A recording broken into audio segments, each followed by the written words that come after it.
നമസ്കാരം. ഇൻകം ടാക്സിലെ ഏറ്റവും ഇമ്പോർട്ടൻ്റ് ആയുള്ള സെക്ഷൻ ഏതാണെന്ന് ചോദിച്ചു കഴിഞ്ഞാൽ ഞാൻ പറയും 269T എന്ന് പറയുന്നൊരു സെക്ഷനാണ്.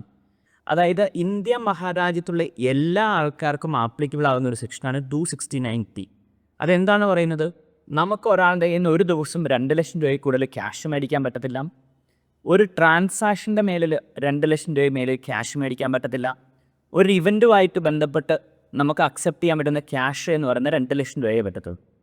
അപ്പോൾ അതിൻ്റെ അർത്ഥം നമ്മളൊരു ട്രാൻസാക്ഷൻ, ഒരു എക്സാമ്പിൾ പറയാൻ, നിങ്ങളുടെ വീട്ടിലെ പഴയ കാറ് നിങ്ങൾ കൊടുത്തു. അതിൽ നിന്ന് നമുക്ക് ക്യാഷ് മേടിക്കാൻ പറ്റുന്ന എമൗണ്ട് എന്ന് പറഞ്ഞാൽ 2 lakhs rupees മാത്രമേ പറ്റത്തുള്ളൂ. അതിന് മേലിൽ നിന്നുള്ള എമൗണ്ട് നമ്മൾ നിർബന്ധമായിട്ടും എന്ത് ചെയ്യണം? അക്കൗണ്ട് പേ അല്ലെങ്കിൽ ഇലക്ട്രോണിക് ക്ലിയറിംഗ് സിസ്റ്റം വഴിയേ അക്സെപ്റ്റ് ചെയ്യാൻ പറ്റത്തുള്ളൂ. അതായത് ആ പൈസ തരുന്ന ആളുടെ അക്കൗണ്ടിൽ നിന്ന് നിങ്ങളുടെ അക്കൗണ്ടിലേക്ക് ഫണ്ട് ട്രാൻസ്ഫർ ചെയ്യണം. അപ്പോൾ രണ്ടുപേരും അത് അക്കൗണ്ടബിൾ ആകുമെന്നാണ് അർത്ഥം. അപ്പോൾ വെരി കെയർഫുൾ ആയിരിക്കുക ഈ ഒരു സെക്ഷൻ. അപ്പോൾ പലരും ചോദിക്കും, സാർ ഇത് ഫോളോ ചെയ്തില്ലെങ്കിൽ എന്ത് സംഭവിക്കും? ഒരു പ്രശ്നവുമില്ല. 271E എന്ന് പറയുന്ന സെക്ഷൻ അനുസരിച്ച് ആരാണോ ആ പൈസ അക്സെപ്റ്റ് ചെയ്തേ അവർ 100% ഫൈൻ അടയ്ക്കേണ്ടി വരും.